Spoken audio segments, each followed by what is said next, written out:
you know, I don't think why I was upset has anything to do with the clowns on social media. I think it was the idea that any concept of privacy had been completely stripped away from me. Which I've spoken about that, and I've come to that conclusion many times before.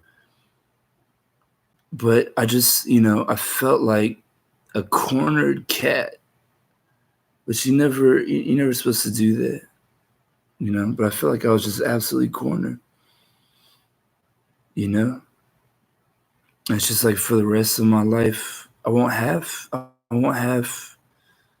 secrets. I won't have privacy, And so that was just very painful, a very painful experience for me. And I think, some people are able to gel through that very malleably. But for me, it was just, it was just absolutely horrible. It was just absolutely horrible because I didn't want to feel that level of intimate connection with such a massive amount of people. I just wasn't ready for such an intimate connection with such a massive amount of people. And I was beating a dead horse. This idea that I would ever have any privacy. I mean, the idea of a young couple running around the corner, dodging their security, jumping out of their limousine, running around the corner and dodging security so they could have a moment together. It's all a facade. It's all an illusion. Because at a certain point, there are certain people that know all. They see all. They know all. They know all of what was, and they know all of what will be. And that kind of knowing and seeing, and that level of it that I just described, is actually very common. It's very common. And that was just part of my awakening spiritually, that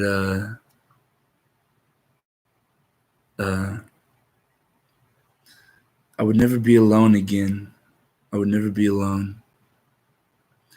And I think that was just the worst moment of my life. And I pretty much experienced the repercussions of that realization for about 10 years, give or take. When did I realize that? When did I realize I would never be alone again? Probably sometime in 2014 or 2015, I started to realize that. I started to get really upset because I was being haunted. I was being haunted by ghosts, and it was just disturbing my spirit. It was disturbing my spirit. And I just became so enraged by the callous indifference and the cruelty, that people could have so much enjoyment and so much pleasure regardless of the fact that I'm upset. And that just made me more upset. And that just made them laugh harder. And that made me more upset, and that made them laugh harder. And then I started breaking things. I started breaking egos. I started breaking entire systems. Entire buildings started collapsing. And then everything got dark and quiet. And then I started laughing. No, I don't think Instagram has anything to do with anything. That's just something to look at and, talk about. But I don't think that's the real reason why I was in any way, shape, or form upset. Like, it's a very small little video game, The only thing Instagram can ever do is show you something that you want, and then show you someone else having something that you want. You decide you wanted this. So they're going to show you someone else having that and how happy they are. And looking at you like, maybe if you worked harder, you would have it, you know? I mean, that's all they're really capable of doing with that engine, you know? I was more upset about and concerned about, you know, this idea that, you know, my thoughts can be private and my data can be private and my phone can be private, you know. But mainly my mind, that was just, you know, that was just the worst, you know.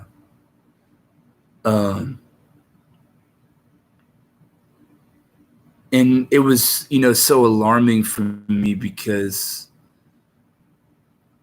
it made me realize that there are people out there who have a superior level of technology than me. And they're using it to kind of irritate my spirit, you know? And, you know, have you ever had like older siblings? I was actually the youngest in my family. I had everybody in my family. Well, I was always the youngest. And people, yeah, you know. So it seemed like that would play out. That's sort of a stereotypical theory, right? That the youngest, you know, always gets bullied, right? He's the smallest, he's the youngest.